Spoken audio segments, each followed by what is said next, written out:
시편 23편, 오늘 우리에게 주신 말씀을 봉독해 드릴 때 우리 모두 하나님의 음성을 들으실 수 있기 바랍니다.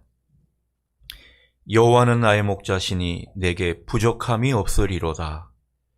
그가 나를 푸른 풀밭에 누이시며 쉴만한 물가로 인도하시는도다. 내 영혼을 소생시키시고 자기 이름을 위하여 의의 길로 인도하시는도다. 내가 사망의 음침한 골짜기로 다닐지라도 해를 두려워하지 않을 것은 주께서 나와 함께 하심이라. 주의 지팡이와 막대기가 나를 안위하시나이다. 주께서 내 원수의 목전에서 내게 상을 차려주시고 기름을 내 머리에 부으셨으니 내 잔이 넘치나이다. 내 평생의 선하심과 인자하심이 반드시 나를 따르리니 내가 여호와의 집에 영원히 살리로다. 아멘. 오늘도 주님의 은총과 평화가 예배드리는 우리 모두에게 함께하기를 빕니다. 지난 추석에 넷플릭스라는 그런 영상 매체에서 방영한 오징어 게임이라는 9부작 드라마, 세계적인 주목을 받으면서 아주 선풍적인 인기를 끌고 있다고 합니다. 뉴스를 보니까 이 영화 같은 드라마 한 편이 넷플릭스라는 그 기업의 시가총액을 12조 원이나 끌어올렸다고 합니다. 그러니 대단한 열풍이 아닐 수가 없습니다. 듣자 하니 이 드라마는 일부 내용이 좀 잔인하기는 해도 치열한 경쟁이 난무하는 그리고 불공정한 우리 사회를 잘 풍자했다는 평입니다. 그게 또 많은 세계인의 공감을 이끌어냈다고 하죠. 특히 이 드라마는 우리 어른들이 어릴 때 했던 그 놀이를 많이 다루고 있습니다. 아마 우리 기성세대들은 다 이런 놀이 한 번쯤은 다 해봤을 거예요. 무궁화꽃이 피었습니다.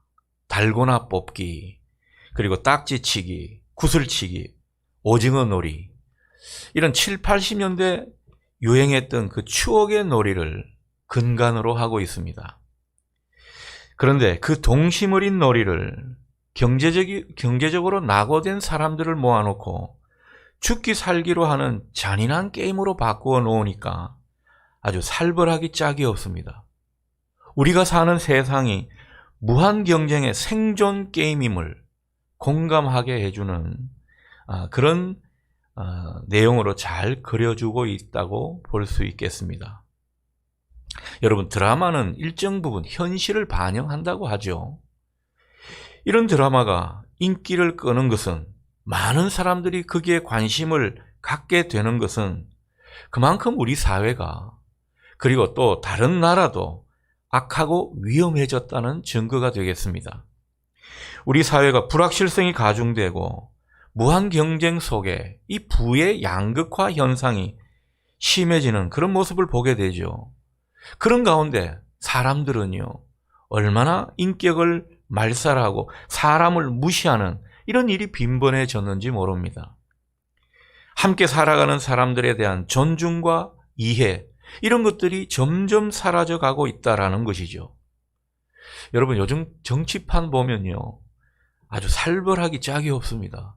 전쟁터 같습니다. 얼마나 공방이 치열한지, 그리고 극단적인 진영 대립으로 서로를 적대시하는 그런 분위기가 팽배합니다. 서로를 미워하는 이런 모습들이 많이 보이더라는 거죠. 그리고 힘있고 위세 있는 자들과 부자들이 점점 자기들만의 카르텔을 형성하면서 교묘하게 탈법과 불의를 자행하는, 그런 가운데 자기들의 부를 독점해가는 이런 모습이 많습니다. 그러면 그 가운데 힘없고 소외된 사람들, 서민들은 점점 설 자리가 없어지겠지요. 이게 우리네 사회의 모습이라는 거죠. 언론을 통해 자주 보도되는 우리 사회의 또 다른 단면은 폭력과 폭언, 학대가 난무하는 모습입니다. 얼마 전 보도되는 것을 보고 많은 사람들이 충격을 받았을 겁니다. 층간 소음 시비로 그 이웃의 부부를 너무나 쉽게 죽이는 이런 끔찍한 일들이 자주 언론에 보도되고 있다는 것입니다. 자, 그런데 우리 사회가 이렇게 악하고 위험하게 된 것은 근본적으로 사람들이 하나님의 마음을 잃어버려서 그렇습니다. 하늘을 무시하고 산 탓이라는 거죠. 여러분, 우리 민족은 전통적으로 하늘을 중시한 민족이었습니다. 공자의 그 인사상이 우리 민족에게는 아주 중요한 덕목이 되었던 것입니다. 여러분, 그 인사상이라고 하는 어질인자 쓰는 그 인사상은 곧 하나님의 마음인 것입니다. 여러분, 인이라는 그 단어가 사람인자에다가 둘리자가 합쳐져서 어질인이 된 것이죠. 근데 이게 원래 뜻은 친하다라는 뜻이라고 합니다. 그러니 인의 마음은 곧 사랑의 마음인 것입니다. 하나님의 마음이라는 것을 우리가 여기서 알 수가 있습니다. 여러분, 이 인의 마음, 곧 사랑이 부모에게 흐르면 그게 효가 되는 것입니다. 형제에게 흐르게 되면 곧 우애가 되는 것이죠. 이게 나라로 향하게 되면 충이 되는 것입니다. 이웃을 향하면 곧 자비가 되는 것입니다. 이렇듯 우리 민족은 원래 하나님 마음에 가까운 민족이었습니다. 우리가 정말 이 짧은 교회 역사 가운데 놀라운 하나님의 축복을 받고 또 교회들이 그만큼 성장하게 된 것, 하나님이 뭔가는 이쁘게 본 측면이 있지 않겠습니까? 그게 바로 우리의 아름다운 그 민족성이었다라는 것입니다. 그런데 요즘 보면 이 좋은 장점을 많이 잃어버린 듯 보이는 그런 사회가 되고 말았습니다.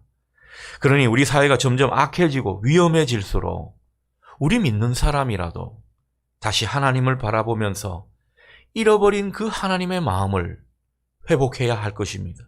우리가 하나님의 마음을 가득 충전해서 그것을 가족과 이웃, 사회에 흐르게 해야 한다는 것입니다. 그게 우리의 사명인 것이죠. 그런 의미에서 오늘 우리가 읽은 이 시편은 우리가 하나님의 마음을 회복하고 하나님과 더욱 가까이 살아가는 그런 모습에 있어서 좋은 통로가 될 것입니다. 자, 오늘 시편은 위대한 신앙의 선배 다윗이 지은 시라 전해지고 있죠. 다윗은 자신의 삶을 아주 놀라운 고백으로 노래하고 있습니다. 1절 말씀입니다. 여호와는 나의 목자시니 내게 부족함이 없으리로다. 많은 사람들이 암송하고 많은 이들에게 회자되는 정말 귀한 성경 구절이 아닐 수 없습니다. 부족함이 넘치고 부족함이 차고 넘친다는 그런 고백이 되겠습니다. 놀라운 고백이지만은 살짝 그런 생각도 들죠. 과연 이게 진심일까? 이런 의구심이 드는 부분도 있습니다. 사실 부족함이 없는 인생, 우리 모두의 바람이죠. 그러나 이게 어디 현실적으로 가능한 일입니까? 여러분, 우리 삶을 한번 보십시오. 이 돈이란 것은 언제나 모자랍니다. 많은 사람이든 적은 사람이든 늘 돈은 모자라게 돼 있습니다. 우리가 또 뭐 좀 하려고 치면은 여러 가지로 부족한 상황, 부족한 형편 많이 느껴지는 게 사실 아닙니까? 건강도 아쉽고 시간도 모자라고 뭐 그런 것이 많이 느껴지더라는 것입니다. 뭐 사는 집도 늘 아쉽고 또 집안에 필요한 것들 늘 부족해 보입니다. 우리가 그런 것들을 자주 느끼곤 한다라는 거죠. 자식들 보면 어떻습니까? 만족하는 부모 어디 있습니까? 공부 아무리 잘해도 성에 안 차는 것이 또 부모 마음이 아닐까 싶습니다. 이런 게 우리 인생인데 다윗은 어떻게 이런 고백을 할 수 있을까라는 것입니다. 여러분, 다윗도 분명 부족함의 문제로 많이 시달렸을 겁니다. 다윗이 정말 아무런 문제도 어려움도 부족함도 없는 그런 인생을 살았을까요? 그런 완벽한 인생을 살았던 인물이 아니었습니다. 사실 다윗도 극심한 고난의 현장에 처할 때가 많았고요. 아쉬운 것이 많은 인생을 오랫동안 살았던 사람입니다. 뭐 왕이 된 이후에는 모든 게 평탄했다? 그렇지가 않았습니다. 그 이후에도 여러 인생의 우여곡절이 있었던 것입니다. 그리고 당장 오늘 본문만 봐도 그렇죠. 여기서도 확인할 수가 있습니다. 3절 상반절 보게 되면 내 영혼을 소생시키시고 이렇게 말씀하고 있죠. 반대로 말하면 그만큼 내 영혼이 쇠하여졌다 이런 뜻이 되겠습니다. 4절 상반절에서 보듯 다윗은 사망의 음침한 골짜기를 지날 때가 많았습니다. 이걸 자기 고백적인 언어로 노래하고 있지 않습니까? 5절 상반절처럼 이 원수의 목전에 있을 때도 있었다라는 거죠. 여러분, 원수하고 대치되는 그 상황이 얼마나 힘든 것입니까? 부족함이 많은 현실 중에 하나일 것입니다. 얼마나 그 삶이 고단하고 두렵고 고통스러울 때가 많았는지 모릅니다. 이게 다윗의 삶이었습니다. 그런 어떤 삶을 살면서도 다윗은 어떻게 부족함이 없다 그 고백을 할 수 있는가라는 것입니다.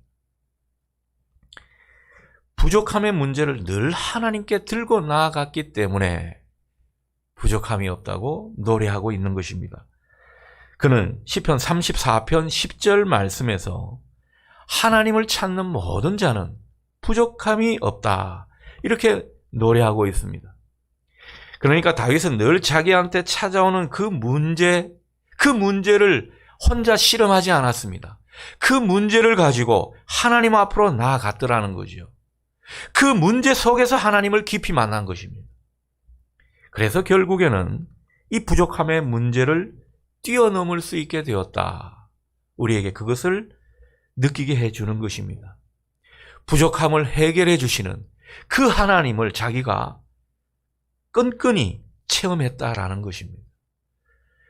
그러니 1절 하반절처럼 내게 부족함이 없으리로다 이렇게 노래하고 있는 것입니다. 여러분, 다시 한번 우리가 생각할 필요가 있겠습니다. 우리 인생 가운데 부족함의 모든 문제는요, 우리가 풀어갈 수 있는 문제가 아닙니다. 부족함의 문제를 우리가 없애보려고 아등바등 해봐야 소용없는 일입니다. 해결할 수가 없더라는 것이죠. 우리의 해결의 영역을 넘어서는 일인 것입니다. 하나님께서 해결해 주셔야 하고 하나님께 답이 있다. 오늘 그 말씀을 우리에게 하고 있는 것입니다. 그래서 다윗은 부족함의 문제가 생길 때마다 그것을 하나님 앞으로 끌고 나가서 하나님이 해결해 주시도록 그렇게 했던 것입니다. 이게 지혜로운 인생이라는 거죠. 그러니 우리도 내 힘으로 내 부족함의 문제를 해결하려고 안간힘을 쓰듯 그렇게 살아갈 것이 아닙니다. 그저 하나님 앞에 나아가서 하나님을 바라보는 것, 우리의 좋은 거룩한 습관이 되면 좋겠습니다. 이게 정답이라는 거죠. 우리의 모든 부족함의 문제는 하나님께서 담당하실 일인 것입니다. 자, 무엇보다 다윗은 하나님께 나아가서 하나님께서 자기의 목자 되심을 받아들였습니다. 1절 상반절 여호와는 나의 목자시니 이 고백을 제일 처음에 하는 이유가 바로 이런 것입니다. 하나님께서 내 자신의 목자 되심을 나는 믿습니다. 이렇게 고백하고 있는 것이죠. 나의 모든 부족함을 해결해 주시는 하나님, 내 모든 삶을 이끌어 가시는 하나님, 그런 하나님으로 신뢰한다는 거죠. 여러분, 이 신뢰가 중요한 것입니다. 다윗은 많은 고난을 당했다고 말씀드렸습니다. 그러나 그 고난을 당하면서 전혀 두려워하지 않았습니다. 그 모든 고난에서 바로 목자 되시는 하나님께서 자신을 구해 주실 거라고, 자기와 함께 하면서 그 모든 위험에서 건져 주실 거라고 이렇게 믿었기 때문입니다. 이런 믿음이 다윗에게 있었다라는 거죠. 하나님이 내 목자 되신다는 이 믿음을 굳건하게 하니까 고난을 당해도 억울해하지 않습니다. 불안해하지 않습니다. 두려워하지도 않더라는 것입니다. 주어진 현실을 그대로 인정합니다. 하나님이 그렇게 하셨다고 받아들이는 거죠. 그러면서 하나님을 자꾸 의식하니까 감사와 자족함을 잃지 않는 모습인 것입니다. 다윗은 이 믿음이 있었다라는 겁니다. 이 믿음 때문에 다윗이 경험했던 그 숱한 고난과 역경, 그리고 아픔과 어려움은 다윗의 삶에 아무런 상처도 남기지 않았습니다. 마음에 큰 자국을 남기지 않았다라는 것이죠. 오히려 그것이 하나님께 감사하고 찬양하는 좋은 소재가 되었던 것입니다. 여러분, 다윗이 지은 많은 시편의 내용들은요, 다 그렇게 해서 지어진 것입니다. 하나님은 당신의 백성들이 이 세상을 살아갈 그 방편을 얻는 일, 그 일에 무관심하지 않으십니다. 우리가 어떻게 살고 하지만은 그 방편을 하나님이 이미 준비해 놓으신다고 믿습니다.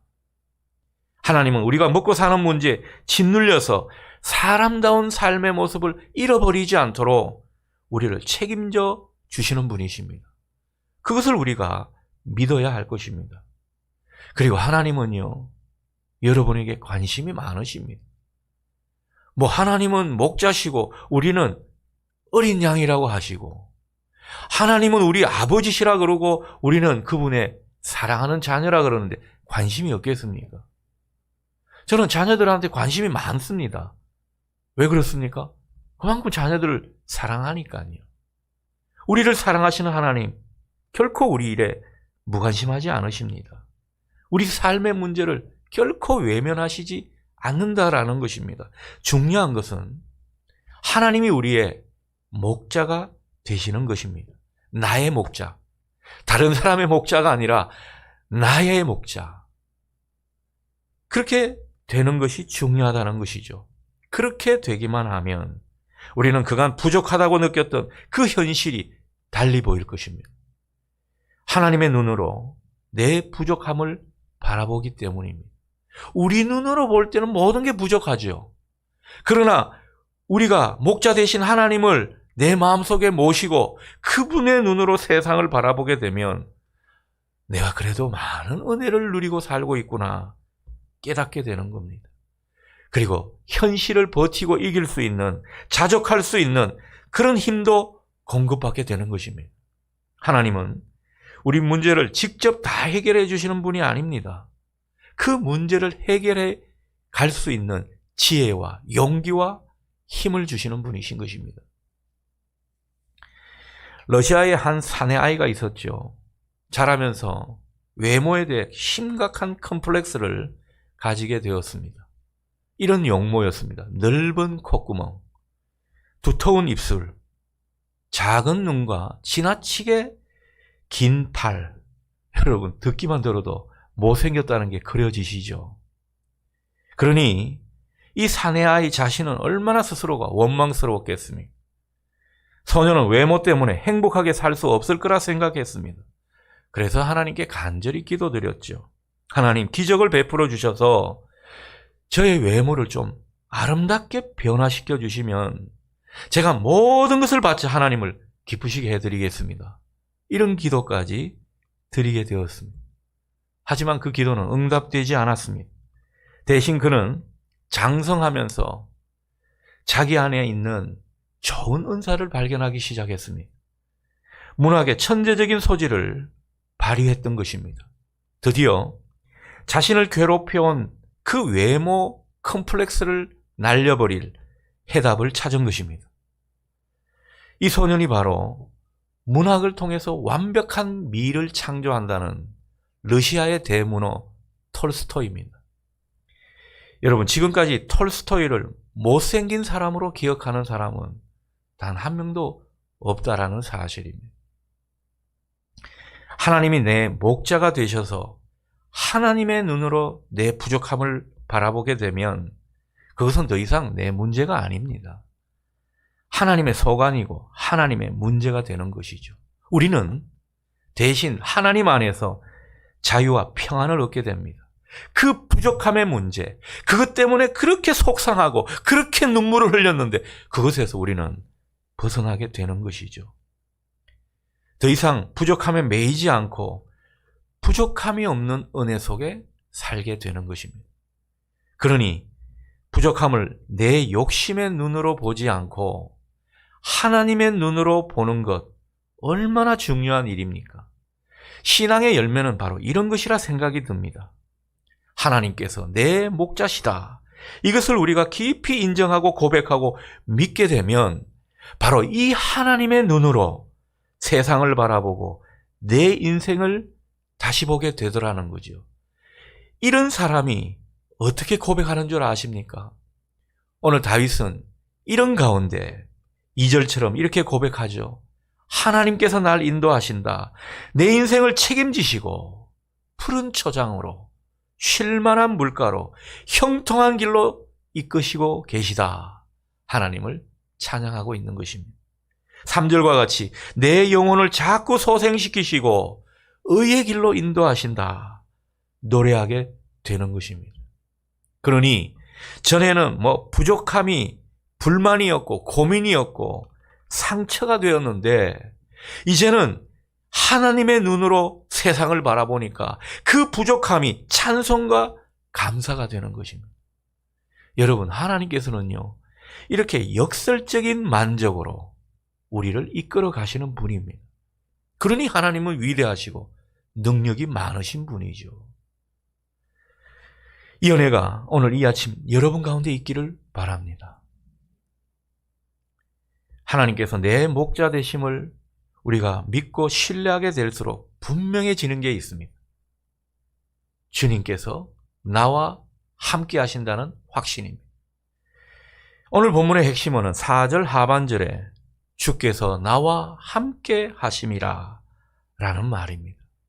여러분, 우리가 신앙생활하면서 성도로서 이 확신이 얼마나 중요한지 모릅니다. 이 말은 머릿속에 우리 속에 다 있죠. 그러나 실제로 내 실존에서 이것을 고백하고 이 마음으로 살아가는 것 또 다른 일이 아닌가 싶습니다. 독일의 유명한 철학자 임마누엘 칸트는 자기가 일생 동안 그렇게 훌륭하고 좋은 책을 많이 읽었는데 오늘 본문 이 시편 23편에 나오는 이 네 단어보다 자기 마음을 더 고요하고 기쁘게 해준 말을 발견한 적이 없다, 그렇게 고백했습니다. 그 네 단어가 바로 주께서 나와 함께 하심이라, 이 말이라는 것이죠. 우리가 살면서 제일 중요한 게 있다면 그것은 바로 주님이 나와 함께 하신다는 확신입니다. 이 확신만 있으면 무서울 게 뭐가 있겠습니까? 얼마나 담대해지는지 모른다는 거죠. 물론 우리가 살면서 도무지 이해할 수 없고 견딜 수도 없는 그런 일을 만나게 됩니다. 우리 힘으로는 도저히 어떻게 할 수 없는 그런 일을 우리가 맞닥뜨리게 되는 것입니다. 그러나 우리 안에 주님이 나와 함께 하신다는 그 확신만 있으면 우리는 모든 불안과 두려움에서 해방될 줄 믿습니다. 우리에게 중요한 것은 바로 이 확신이라는 거죠. 이 확신이 있는 사람은요, 힘들고 어려운 일을 만나고 그 가운데 남들이 볼 때는 참 안타까이 여긴다 하더라도 그 사람의 마음은 고요해지고 그 마음에 기쁨도 생길 줄 믿습니다. 담대해지더라는 거죠. 4절 상반절처럼 내가 사망의 음침한 골짜기로 다닐지라도 해를 두려워하지 않는 이런 모습이 되더라는 거죠. 그러니 죽을 것 같은 상황에도 두려움이 없고 당당해질 수 있는 이런 모습이 된다는 것입니다. 왜 그렇습니까? 내 곁에 계시면서 내 인생길을 제대로 찾을 수 있도록 나를 도우시는 하나님의 존재를 확신하기 때문입니다. 우리가 어두운 터널을 지나고 정말 힘든 그 연단의 시간을 보낼 때 내 곁에서 나를 도우시며 나와 함께 하시는 그 하나님을 볼 수 없기 때문에 힘든 것입니다. 그런데 그 확신으로 주님을 볼 수 있다면 우리는 무너지지 않습니다. 4절 마지막 부분의 표현처럼 그렇게 고백하며 살 것입니다. 주의 지팡이와 막대기가 나를 안위하시나이다. 이걸 우리도 노래하고 실감하며 살더라는 것이죠. 주님이 나와 함께 하신다는 이 확신은 우리로 하여금 미래에 대한 불안도 해방되도록 이끌어갑니다. 우리는 세상을 사는 동안 어려움이 없기를 기대할 수는 없을 것입니다. 어려움 없는 인생이 어디 있겠습니까? 그러나 우리 인생을 어떻게 바라보느냐, 내 인생에 대해 어떤 태도로 살아가느냐, 여기에 따라서 우리 인생은 많이 달라진다고 할 수 있겠지요. 주님께서 함께 하심을 확신하면서 주님의 뜻을 따라 살아가는 사람, 어떤 고백을 하고 있는지 보겠습니다. 5절 말씀이죠. 미래에 받을 축복을 보는 그런 내용이 되겠습니다. 주께서 내 원수의 목전에서 내게 상을 차려주시고 기름을 내 머리에 부으셨으니 내 잔이 넘치나이다. 이렇게 고백하고 있더라는 것입니다. 주님께서 잔치상을 차려주시기도 하고 머리에 기름을 부으시면서 높여주신다는 것입니다. 그러니 내 잔이 넘치나이다. 찬송하고 고백하게 되는 것입니다. 주님께서 이렇게 우리를 인도해 가시더라는 것입니다. 그러니 주님께서 나와 함께 하신다는 확신이 얼마나 중요한 것입니까? 미래에 대해서 자신감을 가지게 하고 미래에 대한 축복의 확신을 갖게 만드는 것입니다. 여러분은 과연 하나님께서 마침내 내 인생 가운데 잔치상을 차려주시고 머리에 기름을 바르게 해주시며 높여주신다는 이 사실을 확신하고 사십니까? 오늘 그 질문을 여러분에게 드려보고 싶습니다. 이걸 볼 수 있는 인생으로 살아가자는 것이죠. 이런 인생이 얼마나 자신이 귀한 존재인지 깨닫게 되는 것입니다. 얼마나 하나님의 은총 속에 사는 사람인지 느끼게 되는 것이죠. 그래서 다른 사람이 볼 때는 뭐 별것도 없는 인생 같은데 얼마나 배짱이 많은지 모르. 당당하더라는 거죠. 하나님이 내 미래를 책임지신다는 겁니다. 이런 어떤 미래에 대한 자신감이 우리 가운데 솟아날 수 있기를 축복합니다. 다윗이 결국 이 축복을 보고 확신하며 살게 되니까요. 비록 부족함이 많고 극심한 어려움 가운데 있었지만 그 모든 것을 이기며 자족할 수 있었던 것입니다. 하나님이 나의 목자라는 그 믿음이 주님이 나와 함께 하신다는 확신으로 이어졌고 마침내 미래에 대한 축복을 내다보는 그런 소망으로 이어지는 그런 모습을 오늘 말씀에서 우리가 보게 되는 것입니다. 여러분, 이 은혜가 여러분의 것이 될 수 있기를 축원합니다. 그러면 다윗이 6절 상반절에서 노래한 내 평생의 선하심과 인자하심이 반드시 나를 따를 것입니다. 이 다윗의 찬송이 우리 모두의 찬송이 될 줄 믿습니다. 어느 교회 주보 만드는 사무장 집사님이 담임 목사님에게 설교 제목과 본문을 알려달라고 전화를 드렸죠. 그래서 그 목사님은 오늘 이번 주 본문은 시편 23편이고요. 그리고 설교 제목은 여호와는 나의 목자시니 입니다 라고 대답했습니다. 근데 사무장 집사님한테는 그 제목이 좀 이상하게 들렸는가 봅니다. 목사님, 그게 전부입니까? 이렇게 되물었습니다. 그러자 목사님은 예, 맞아요. 그게 전부입니다 라고 대답했습니다. 그런데도 이 사무장은요, 평소보다 이 제목이 좀 짧아 보였던 모양입니다. 또다시 목사님에게 물었습니다. 여호와는 나의 목자시니가 전부입니까? 그렇게 되물었더니만 목사님이 하도 답답해서 이렇게 소리쳤다고 하죠. 여호와가 나의 목자시면 됐지 뭐가 더 필요합니까? 그렇게 소리쳤다고 하는 것입니다. 여러분, 하나님이 우리 삶의 목자가 되시면 충분한 것입니다. 뭐가 더 필요하겠습니까? 하나님이 다 책임지시고 우리는 그걸로 족하지 않겠습니까? 우리에게 부족한 것은 바로 이 믿음이 아닐까 싶습니다. 하나님이 나의 목자가 되시면 그것으로 충분합니다. 이런 고백을 하나님 앞에 올려드리면 좋겠습니다. 이 신앙 하나로 우리는 당당하게 살아갈 수 있을 것입니다. 그럴 때 우리는요, 여러 가지 만나는 부족함의 문제, 그 앞에서 부족함이 없으리로다. 당당하게 고백할 수 있는 것입니다. 주님이 내 목자 되시고 그래서 주님이 나와 함께 하심을 확신하게 되면 우리 주님이 나를 안위하시고 나를 지켜 보호해 주시는 것, 내 모든 미래를 책임지신다는 것을 우리는 깨닫게 되는 것입니다. 이 깨달음으로 우리는 어떤 문제든 어떤 위기 앞에서든 두려워하지 않고 담대할 수 있게 되는 것입니다. 중요한 것은 6절 하반절인 것 같습니다. 내가 주님의 집에 영원히 살겠습니다. 여러분, 이 고백이 어떻게 들리십니까? 이것은요, 모든 삶의 영역에서 내가 하나님과 관계를 가지고 살겠습니다. 이런 고백입니다. 관계도 그냥 관계가 아니겠죠. 깊은 관계를 가지고 하나님과 함께 하겠다 고백하는 것입니다.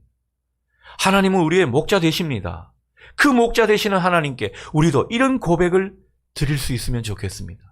내가 하나님과 더 깊은 관계로 살아가겠습니다. 내가 하나님께 더 가까이 나아가겠습니다. 하나님, 더 친밀한 인생으로 나를 붙들어 주십시오. 오늘 이 고백과 결단이 하나님 앞에 울려 퍼지기를 바랍니다. 우리 바라기는 하나님과 더 친밀한 여러분 되셔서 목자 되시는 우리 하나님께서 나와 함께 하심이 분명히 확신되고 그 가운데 점점 하나님의 마음을 회복하는 우리 인생 될 수 있기를 축원합니다. 아멘.